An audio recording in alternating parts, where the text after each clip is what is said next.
Welcome back to Tracy and Gracie Becoming. This is episode 29, Becoming Forgiving. And it happens to be Christmas. So Merry Christmas, everyone. Yeah, Merry Christmas to you. Merry Christmas. This, I think, is such an appropriate topic for today, especially as we're Christian. And so we believe that today we're celebrating the birth of Jesus Christ. And we believe that he was the ultimate forgiver. He was brought here to forgive all of our sins.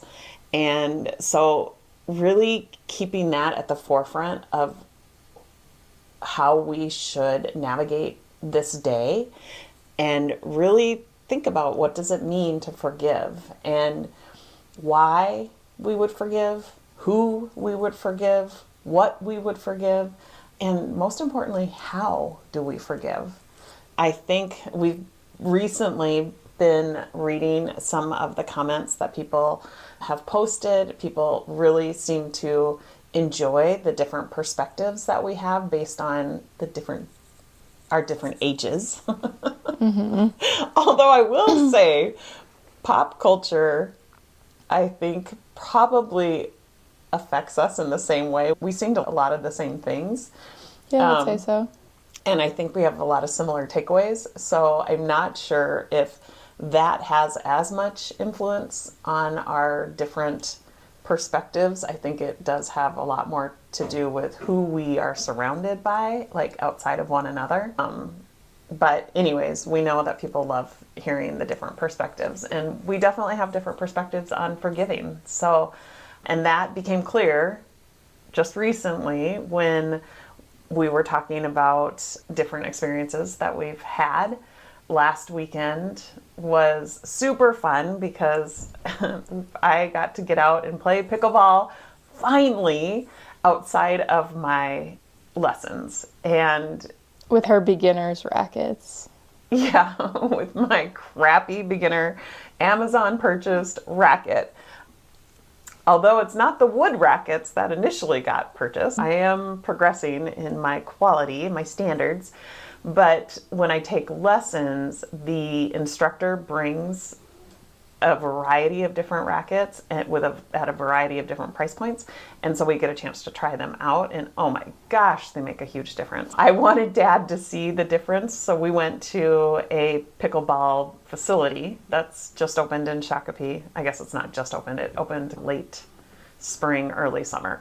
But you can just buy time. So we went Sunday between 9 and 11:45. And I was worried that we might not have enough time to be able to play. And oh my God, we were 1 hour in and both of us were totally ready to go. We were both exhausted. We played singles because there wasn't actually a lot of people at the court. Or at the You're always saying that. You're like, it's so hard to get on places. You can never find courts. And then they go and there's nobody there. So they can play each other. It was not that there was nobody there. There happened to be two unused. You said there were like 4 unused courts. No, I didn't. I said there was 2 open courts. Okay. Out of the, I don't know, I think they have 8 courts there.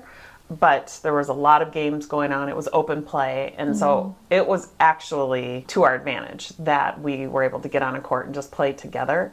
And then Dad, being the consummate athlete, he literally said, I'll just hit it right back to you. You can hit it anywhere on this court and we'll keep score. And he still beat me 11-3 both games. But yeah, when she says that she wants somebody to play pickleball with, she actually wants somebody that's bad at pickleball so that she can win. That's not true. Yes, it is. Yes, it is. I know that. She just said before we started recording, she said, I don't want to play with Dad anymore. Okay, there's a big difference between saying I don't want to play with Dad anymore and I only want to play with people who are not as good as me. I did not say that. And I do want to play with Dad. I just want him as my partner. How do you expect to get better if you're not playing against the best? Exactly. That's why I didn't say that. She just said, I don't want to play against Dad anymore. there's a huge difference between playing singles and doubles. Yeah. And so it was interesting that going to lessons right after I had played with him in a singles environment, how different it feels and how much better you feel like you've become because you're not having to cover the whole court. It's just different strategy. So it really made me appreciate doubles for sure. So anyways, I have forgiven him for some of the things that he said to me. He was very critical, and I'm like, are you kidding me? You can't just see how much better I have gotten and boost my self-esteem a little bit on how much better I've gotten? And he's like sitting there barking out the fact that I'm not moving and that I'm not tracking the ball and that I'm not like doing this and doing that. And I was so annoyed and being like, okay, bad idea. Shouldn't have brought him. I'll find somebody else to play with. But honestly, he only wants me to get better. He wants to help me. And so in the moment, I so wanted to pout and pretend like this was a bad idea. And ultimately, if I slow down and recognize what his motive is, it is to make me better. He knows how much I love it. He wants to see me really challenge myself. And standing still, like my feet are in cement blocks, is not the way to do it. That is such a light-hearted story, obviously, when it comes to forgiveness, because I don't want to diminish the stories that probably come to mind when we say that this is the season to forgive. I'm sure that there's a lot of traumatic stories that come to mind for people. And we both have different stories that we were going to share today in the context of forgiveness. So there are definitely different levels of impact, for sure, from an emotional and a mental standpoint, even a physical standpoint. So we want to recognize that first and foremost and not discount your experience. And we aren't offering advice in some sort of one size fits all, but we want to just hopefully give you something to think about. And I personally believe that forgiveness is a gift that you give yourself. You, of course, can forgive other people, and that can be a gift to them if you tell them that you're forgiving them. But ultimately, you want to do it to experience the release of whatever unwanted feeling that you've been harboring. Mm-hmm. Yeah, forgiveness should always be for yourself, always. I think that's where we get so hung up on not wanting to forgive somebody, is because we feel like that is, you're doing it for them and they don't deserve that. Yeah. But in reality, forgiving is always about taking care of yourself. Yeah. Yeah. You're not condoning behavior. Right. It doesn't even necessarily mean that you're forgetting, although I would be remiss if I didn't mention Ted Lasso and how he talks about being a goldfish, and that goldfish have no memory and it serves them well. And you might want to consider forgetting. I think when it depends, obviously it depends on the situation, and maybe some things that aren't as impacting on your life, then you can have that mentality. I actually don't like the saying forgive and forget. I feel like, if anything, it should be like forgive and learn, but don't forget. Like, I think that's part of it, is not forgetting, because then you're really not condoning, and you're not letting somebody like walk all over you, but you are taking that into account when you're looking at how you want to move forward with the relationship with that person that you are trying to forgive. Yeah. I think there's a time and a place, right? I think that as a 50-plus-year-old, it's so much easier today to forget. I feel like my brain has limited capacity, so to forget something, actually, that comes quite easily for me. I totally understand what you're saying, but I think that if you learn how to trust and rely on yourself, that you will discern in the moment, if it's the right time to forgive and forget, maybe it's the right time to just forgive so that you benefit from that, so that you can be relieved of those unwanted feelings and not forget. I think it doesn't have to be so black and white. I think that we can be open and really just learn to trust ourselves, rely on ourselves, that based on the circumstance, we'll make the right decision that serves us in the moment. Yeah. I think that's why I don't think that forgetting serves you. I feel like that is part of learning to trust yourself and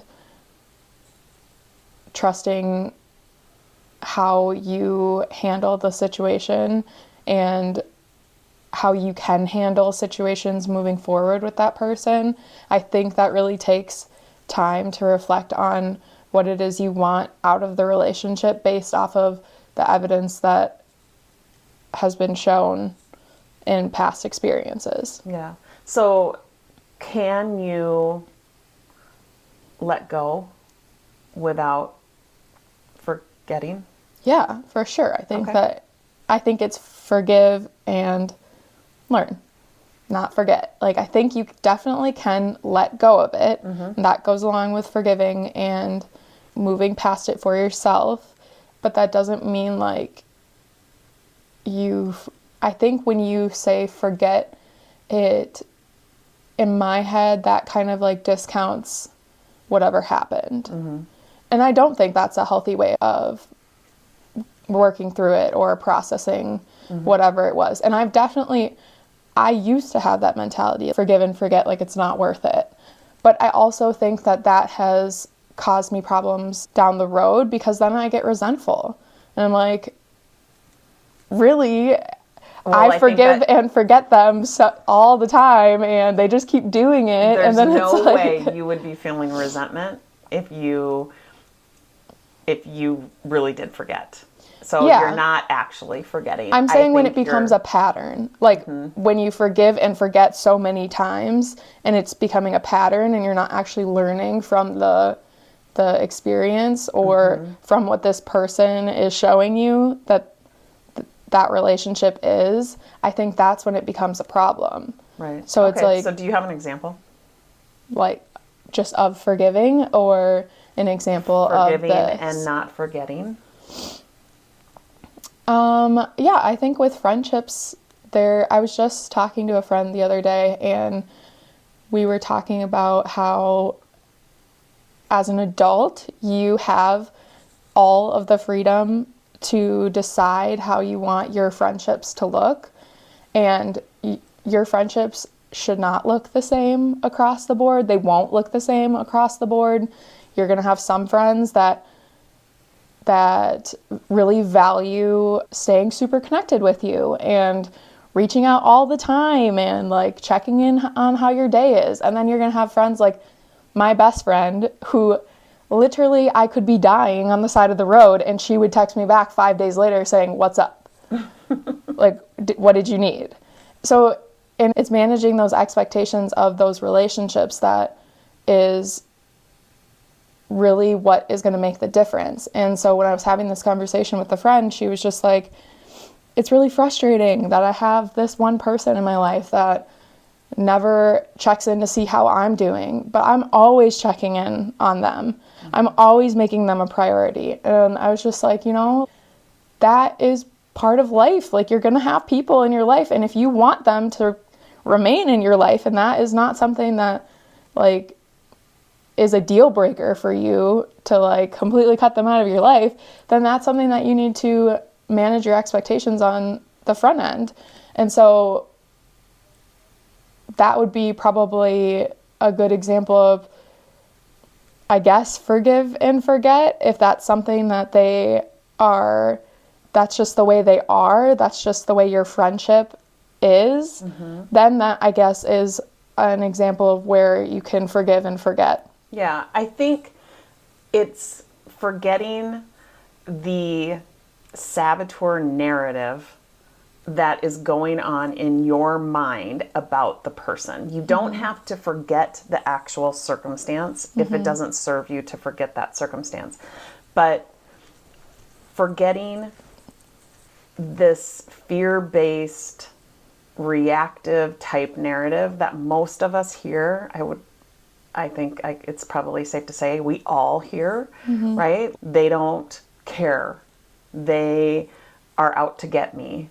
They don't want the best for me, right? Those are all BS narratives. Yeah. They're not even true, but Right. that's where our brain goes when we are in a circumstance that we can't control. So we can't control when the person's going to show up or when they're going to call us back or when they're going to reply to a text.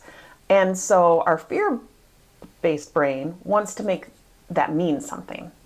And typically we are never the villain of the story. We're typically the victim of the story that our primitive brain wants to offer us. Yeah. And so knowing that to be true is incredibly helpful in the forgiving process. And if it's beneficial, like, just let that line of thinking go. You don't have to even make it mean anything about you that you're having those kind of thoughts, other than the fact that you're human. You have that part of your brain. It's meant to be operating in that way, but what you're not meant to be doing is making meaning of it, reacting from it. Instead, responding with a question like, what is it that I want from this relationship? Just like you said, it's like, I can't control this person. Some people are glued to their phone and some people aren't. And I'm not going to make that mean something about me or them. That's just a circumstance. Yeah. And so you get to decide what you are going to think about that person. It's kind of cute that they don't live and die by their phone. I love the fact that I have different sorts of personalities in my life. Some people are hugely connected to their phone. Some people have no idea where the phone is half the time. Yeah. So you get to choose how you're going to think about that particular circumstance. You can choose how you're going to think about that person. You can choose how you're going to think about the friendship. And really, I like to challenge my clients to think of the friendship as its own unique, almost like persona. And so disconnecting it from you, disconnecting it from them, and making the relationship that you and them have together actually stand on its own and look at it in that way, because it is so unique. That person interacting with another person has another unique relationship. And so if you look at it like that, you start to recognize why there's differences. It's because it's this recipe. Ironic that I would use that as a because I don't know how to cook or bake, but when you mix the two different ingredients, of course you're going to get a different outcome. And so if you start to look at relationships in that sort of way and not have an expectation that your relationship with somebody should look the same as the relationship that they have with someone else, because you're bringing something else to the table and mixing it with what they're bringing to the table. I think all of that to be said, managing your expectations is another way of saying that, is deciding ahead of time, what is it that you want? So we talk so much about learning how to rely and trust yourself. The acronym that we use is SELF. And start with a decision. What is it that you want? Why do you want it? That helps in the process of forgiving. And it does help with the process of forgetting the narrative that's making you feel the way you're feeling, if you're feeling resentful.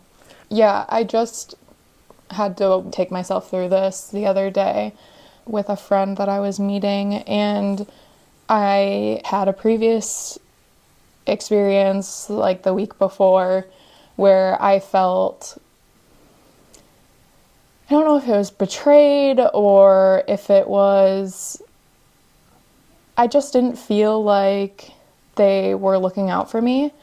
And there was a situation where somebody else was talking about me, and then I found out later, like way later, after I had gone out of my way to, and then I was told as an after thing that things were being said and people were upset with me, and it was all something that could have been avoided through communicating better.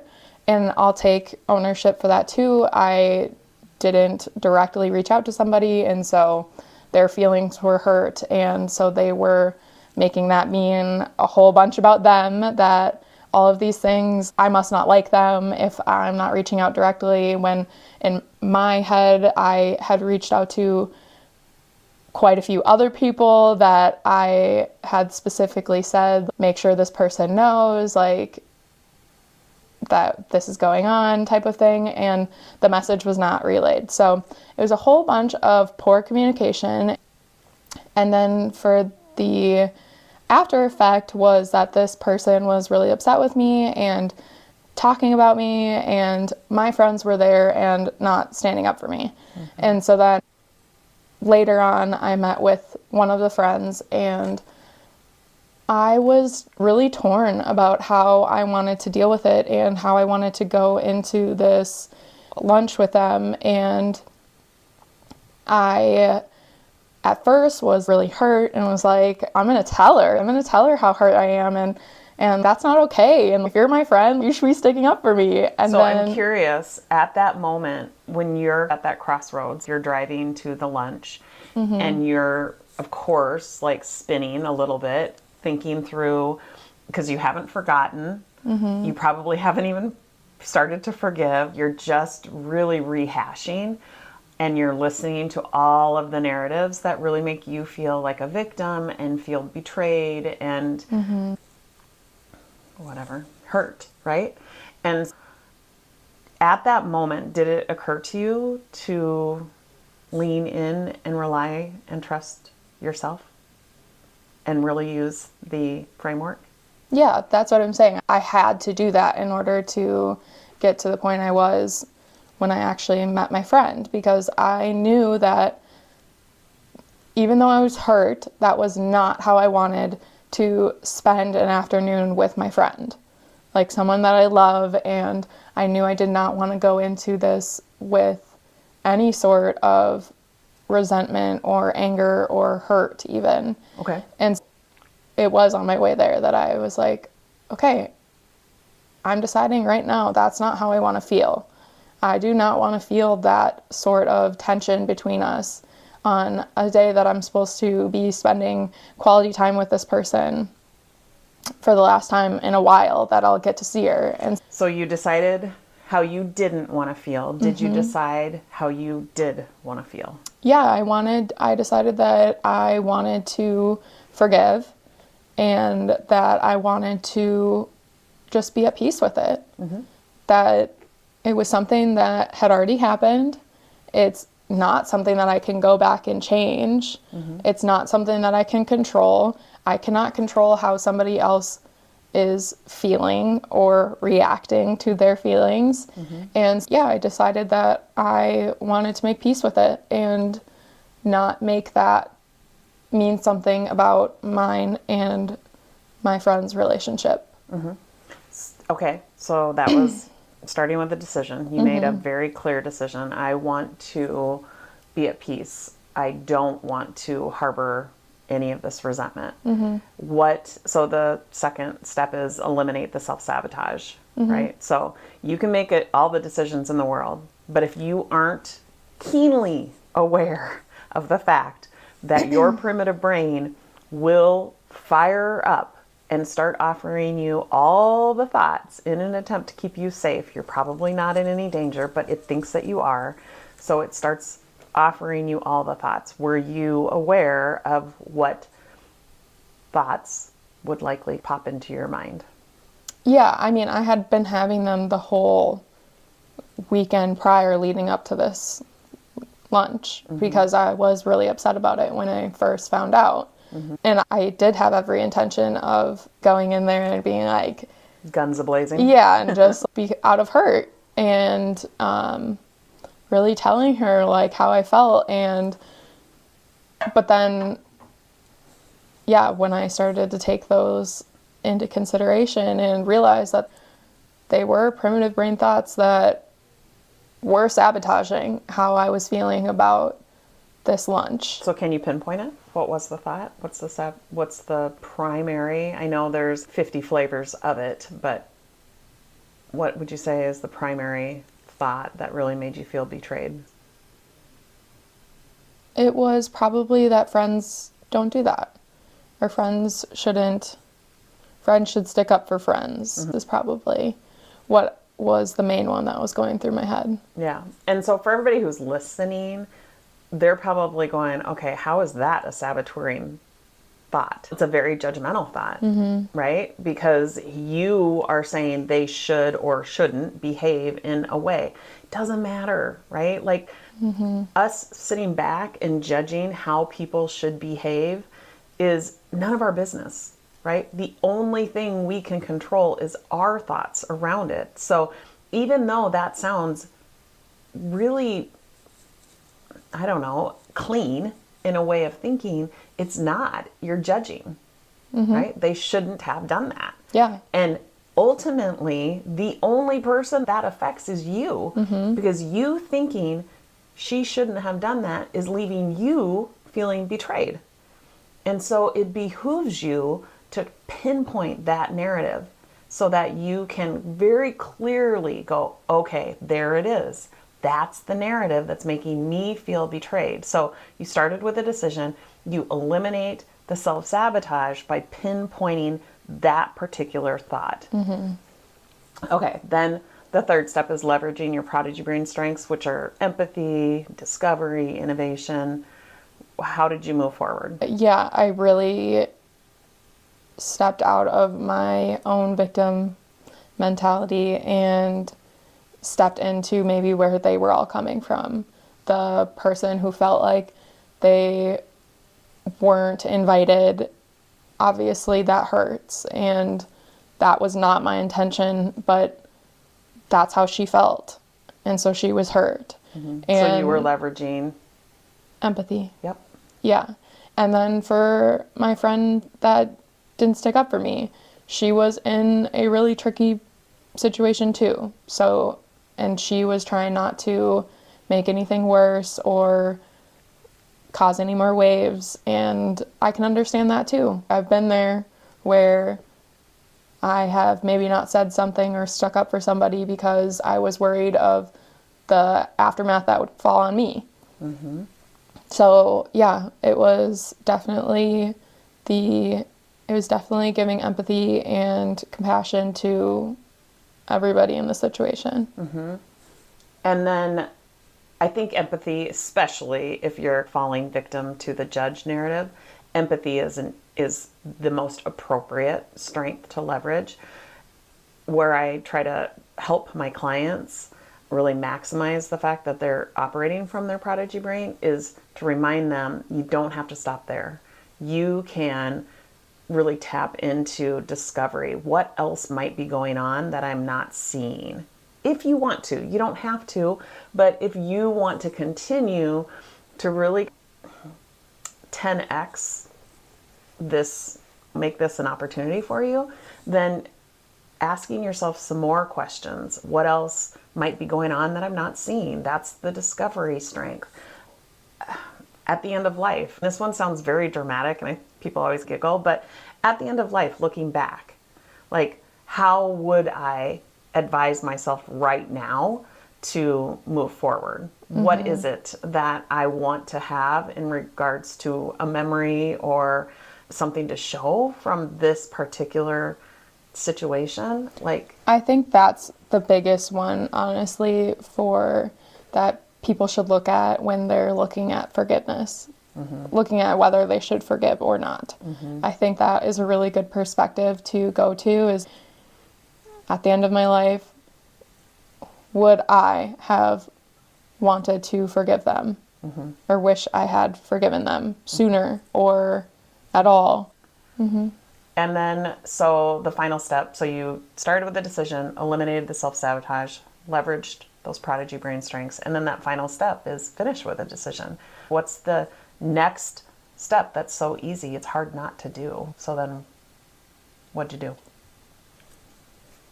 I went into my lunch with nothing but love and excitement to spend quality time with my friend. And did you come up with any sort of actions? Okay, I'm going to meet her in 5 minutes. Here's a couple things that I want to launch with. These are a couple things I want to make sure get said, or I want to make sure I address this. It might not have anything to do with the circumstance that we're talking about, but Yeah, I thought about when I say start with a decision or finish with a decision that's so easy, it's hard not to do. It doesn't have to be a tangible, a visual thing. It can be a thought. It can be a commitment. It can be, I just want to make sure that I give this person a hug right out of the gate. That's something that's so easy, it's hard not to do. You don't have to have some massive strategic plan in place. It's one step that actually, when you utilize yourself and you start to trust yourself, it's the compounded effect that really makes for an optimal life. This one step is a blip on the radar, but when you compound these kinds of steps, now we're making progress towards who it is that we want to be, towards our future self. Hopefully, if you're a client of ours, you have met that future self. You've decided who that future self is. And so you are constantly moving closer and closer to who you've decided you want to be. And so upholding that commitment looked like, what was it? What was you said, I just decided to forgive. Was there anything else? Yeah, I did think of the things that I wanted to actually spend our time talking about. Awesome. Awesome. And so now ultimately, do you feel like you now have control over this? I know that these are the kind of situations where people who are really grappling with forgiveness, they often feel out of control. They feel like they have no control. They feel victim to a circumstance. And when you use that framework and you really rely on yourself, you start to trust yourself. You start to feel confident. You start to feel in control. And so do you see the difference? Awesome. That's amazing. And so I think that this is a really great example of what it looks like to forgive, maybe not forget. And I think, like I said, I think it's so much easier as a 50-year-old to forget.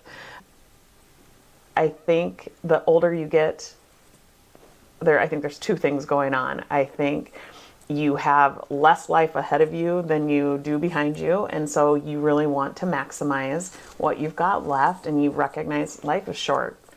I am not going to spin out on this one memory, and I'm certainly not going to put this person in a box and, identify them as a bad person. I'm going to just look at this as this was one circumstance that they might have been wrong in, and being a fellow human, I hope that somebody gives me grace when I slip up and just move on. And for me, it is becoming easier and easier to forget because I think my brain has less capacity. But to your point, there's certainly things, and I would say it's more of the traumatic things that I can now look at and just really identify as my opportunity to have post-traumatic growth from. To your point, you can learn from it. And that's how I think about the circumstance, is it's actually morphed into a growth opportunity. And I think less about the actual details, the significant details that I once used to really spin out on. So I think practicing that sort of forgiveness, recognizing that the forgetting is all about forgetting the narrative. That's how you replace those neural pathways. When we talk about it from a science perspective, these are very well established neural pathways. Our brain is, it has neuroplasticity, so it can actually be reformed, but you have to do the work to replace that line of thinking. And knowing what it is that you're trying to replace is really helpful. So So when do you think you should not forgive somebody? honestly, I don't. I know when I say that, everybody's minds are going to actual circumstances, actual things that have happened. And I know, and I do this too. Oh, I'm definitely not forgiving that person. That was horrible. You don't deserve to be forgiven. But And so if you just take that narrative, like that line of thinking as an example, you can hear it in your tone when you say it, that it's not even you. Like the Gracie that I love being around is so lighthearted and just so forgiving and so objective and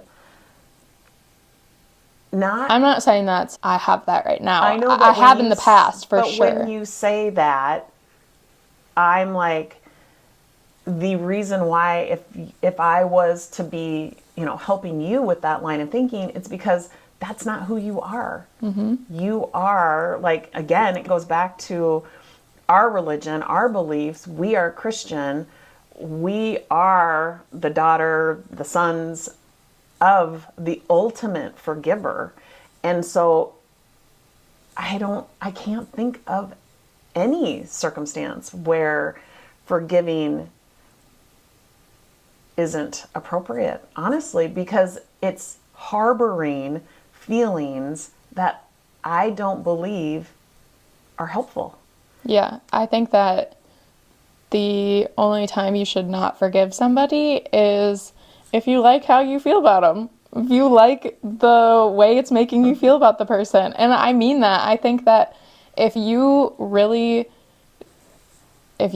sit there with it for a second and you're like, no, good, I'm not going to forgive them. If that feels good to you, then more power to you. But if you feel that like grippiness, or if you feel feelings that you don't want to be feeling, and I would say remove it from the person that you're thinking of. That's good advice. I would say when you're thinking about that feeling removed from the person, do you want to be continuing to feel that way? And if the answer is no, that's when you need to work on forgiving, and not for them, for you. Right. Yeah. I think that's a really good point. And I think that where we might get a little hung up is we are all exposed to pop culture, and we hear it in the music lyrics. We see it on the movie screen. We see it in the TV shows, how forgiveness, sometimes the lack of forgiveness can be humorous, right? Or it makes for a great storyline. And so just remove the second person from the equation, or remove the event from the equation, and think about it from only your perspective and ask yourself, is this the way I want to be feeling? That's really where it starts and stops. When we were talking about this topic, Taylor Swift comes to mind because she's written so many songs about former relationships, and she probably, when writing these songs, hadn't forgiven, or at least it doesn't come across in the lyrics. I think of times in the past where I have very strongly held that point. I'm not forgiving them. They don't deserve to be forgiven. And I think most of it ties back to past relationships where I've been cheated on, and there was probably no amount of money in the world that you could pay me to forgiven them for it. And it's because I always looked at it like I was letting them off, or I was giving them a pass, or they don't deserve to be forgiven.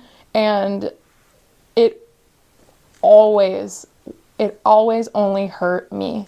Always, 100% of the time. It was so sabotaging in my life. I didn't want to be places that this person was, and because I didn't want to, or I didn't feel like they deserved to be around me, or like I deserved to be treated that way. And I didn't. obviously I don't think that anybody deserves to be treated that way, but when you really step back and look at it, even like thinking about that person made me so angry and upset and hurt, and I didn't want to walk around feeling like that. And right. And you have zero access to empathy, discovery, Yeah. innovation when you're feeling that way. For and that's sure. robbing you. For sure. And outside of that, those are all of the emotional consequences. There's huge mental consequences to that. There's even physical consequences to that. Like what stress can do to you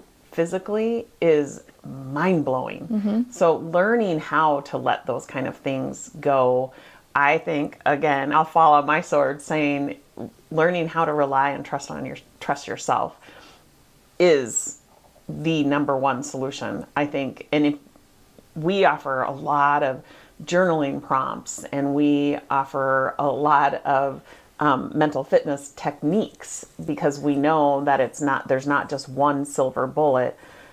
I will say, with the caveat to that, is really learning how to rely and trust yourself is the one like silver bullet. But there is, areas of growth within that, and we can help you with that if that's something that you need. But when I think about like holistically what the consequences are, they're vast. And I don't think that should be overlooked. You want to forgive for very personal reasons, and those reasons run deep. We're talking mental, emotional, metabolic, physical consequences that you will suffer if you do not forgive. So that was a very dramatic ending on Christmas. Yeah. We will be on Christmas morning. What are we going to be doing? What's our tradition? Our tradition is Mom and Dad get up very early to make sure that the Christmas tree is fully stocked, that the stockings are hung and stuffed. And I then quickly make our coffee cake, and I make sure that I have the right ingredients. The ingredients have already been brought into the home, because somebody will complain if I try to use a sugar alternative. No, that's not what happened. That is what happened. I tried to use a sugar alternative, and you guys revolted. For the whole thing, so it literally did not rise. And it burnt to the pan. Okay, and so I tried to use a sugar and a flour alternative, but Yeah. I didn't do that this year. I went and got all of the right ingredients that it calls for. So Coffee cake is the one thing that she makes really well, and that is our Christmas tradition. Is every morning on Christmas we have coffee cake, and there was just one year where she wasn't having any sugar, and so she did the alternative swaps to a sugar-free coffee cake, and it didn't rise. It burnt to the pan. I think and it I was also tried to make it into muffins. Yeah, into muffins, and so it was just like little pieces of coal, it looked like, for us to wake up to. And I learned. My brother was so upset. He's like, this is the one thing we ask you to make. We don't ask you to make anything else. Yeah, I love the card that he plays. We don't ask you to do anything else except for make us coffee cake. Yeah. Okay. Yes, so the ingredients have been purchased. I make a pan for us, and I make a pan for my sister's house where my mom lives, because it's actually a family recipe, and it's pretty easy to just make double the quantity. So we do that, and then we open up our gifts and from each other, and then the Plushport side of the family comes over, and we hang out with them. And Christmas Eve is with my side of the family. My sister loves to go all out with games, and there's usually a lot of people there. It's a lot of fun. So we have so much to look forward to this weekend. But we know that our faithful listeners are listening to this on Christmas Day. So I'm so excited to see how many people actually listen on Christmas morning, because we have It always surprised me. I set this to come out at 6 in the morning on Mondays, and by the time I wake up, get out of bed, and check my computer, there is a handful of people that have already listened to it. I'm like, it's so cute. So it'll be cute to see how many people listen on Christmas out of all days. So if you are, and did you put the Starbucks? I did. Okay. We can put it in this one too. It's a little Easter egg. I guess we should say a little stocking stuffer, a little jingle for you. But do I need to say anything more about it, or do you just put it in the show notes? No, say what it is. I don't know what that means. Oh, well, so we put a Starbucks gift card in the show notes, the barcode, so that you can treat yourself to a Starbucks coffee on us. Mm-hmm. So. Until the gift card runs out. Yep. So Merry Christmas. Thank you so much for listening to us. We so appreciate all of the comments and the feedback that we get. It truly is such a gift for us, and it inspires us to keep going. And we love hearing from people. Yeah, so if you've ever thought about messaging us and just didn't get around to it, we really, really love hearing from you guys. Please do. Please do. So Merry Christmas, and we already have our next topic that's going to kick off the new year. So we will look forward to seeing and hopefully hearing from you in 2024.